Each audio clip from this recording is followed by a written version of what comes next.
16.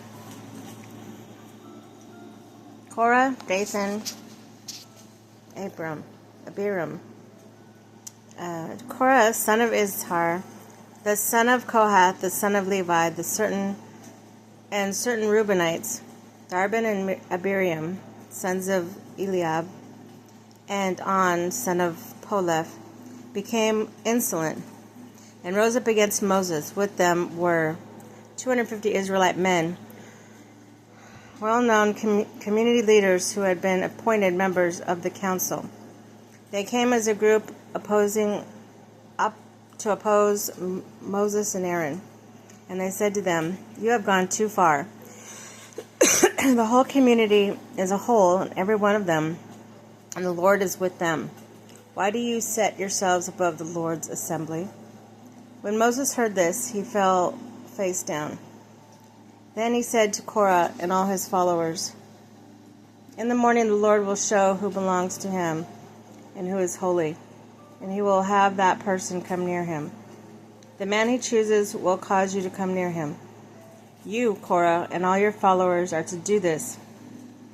Take censers, and tomorrow put burning coals of incense in them before the Lord.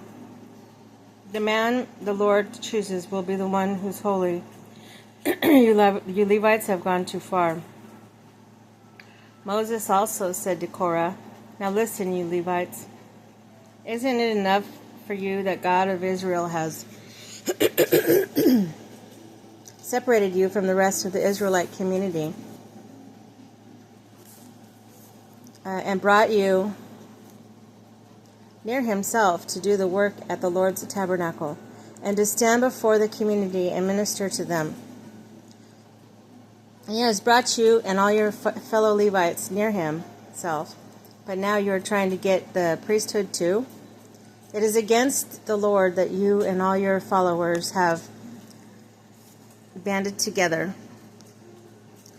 Who is Aaron that you should grumble against him?"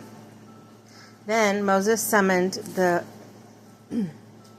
Dathan and Abiram, the sons of Ehab. But they said, we will not come.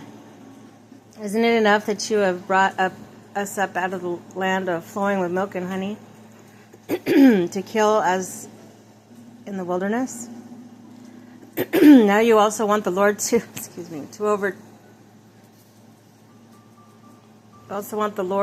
over us? Moreover, you haven't brought us into the land flowing with milk and honey, or given us inheritance of fields of vineyards. Do you want to treat these men like slaves? No, we will not come.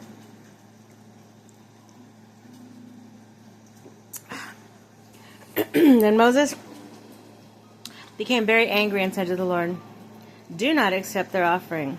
I have not taken so much as a donkey from them. Nor have I wronged any of them." Moses said to Korah, "You and all your followers are to appear before the Lord tomorrow. You, they, and Aaron. Each man is to take his censer and put incense in it. 250 censers in all, and present before the Lord. You, Aaron, are to present your censers also." So each of them took his censer and burning coals and incense in it, and stood with Moses and Aaron at the entrance of the tent of meeting. When Korah had gathered all the followers in opposition to them at the entrance of the tent of meeting, the glory of the Lord appeared to the entire assembly. The Lord said to Moses and Aaron, "Separate yourselves from this assembly so I can put an end to them at once." Moses said to Aaron, fell down and cried out, "O God, the God who gives breath to all living things, will you be angry with the entire assembly when only one sins?" Then the Lord said to Moses, "Say to the assembly, move away from the tents of Korah, Dathan, and Abiram." Moses got up and went to Dathan and Abiram, and the elders of Israel followed him. They warned the assembly, "Move back from the tents of those wicked men. Do not touch anything belonging to them, or you will be swept away because of all their sins. So they moved away from the tent of Korah, Dathan, and Abiram. Dathan and Abiram had come out and were standing with their wives, children, and little ones at the entrance to the tent. Moses said, "This is how you will know that the Lord has sent me to do all these things, and it was not my idea. If these men die a natural death and suffer the fate of all mankind, then the Lord has not sent me. But if the Lord brings about something totally new, and the earth opens its mouth and swallows them with everything that belongs to them, and they go down alive into the realm of the dead, then you will know that those men have treated the Lord with contempt." As soon as he finished saying all this, the ground under them split apart, and the earth opened its mouth and swallowed them and their households and all those associated with Korah together with their possession. They went down alive into the realm of the dead with everything they owned. The earth closed over them, and they perished and were gone from the community. At their cries, the Israelites around them fled, shouting, "The earth is going to swallow us too." And the fire came from the Lord and consumed the 250 men who were offering the incense. The Lord said to Moses, "Tell Eleazar, the son of Aaron, the priest, to remove the censers from the charred remains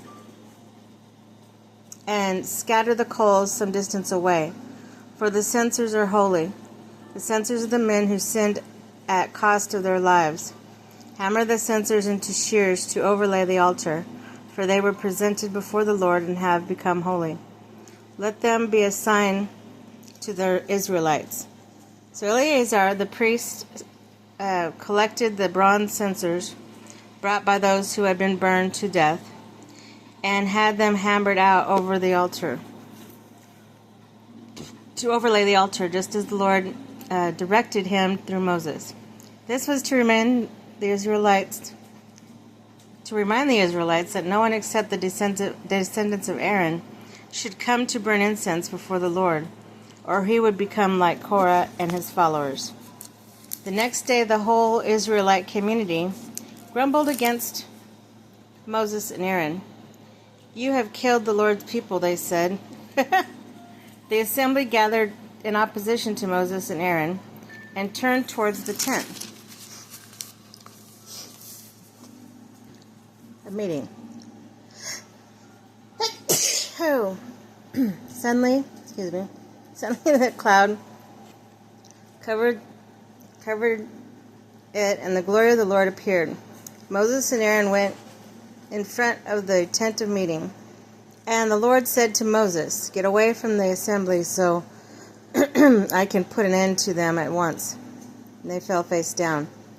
And Moses said to Aaron, "Take your censer and put the incense in it along with burning coals from the altar, and hurry to the assembly to make atonement for them.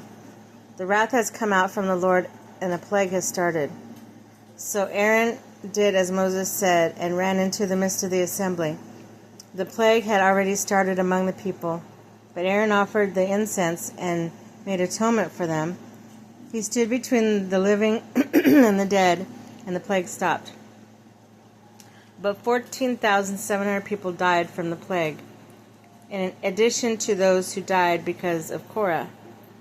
Then Aaron returned to Moses at the entrance of the tent of meeting before the plague had stopped.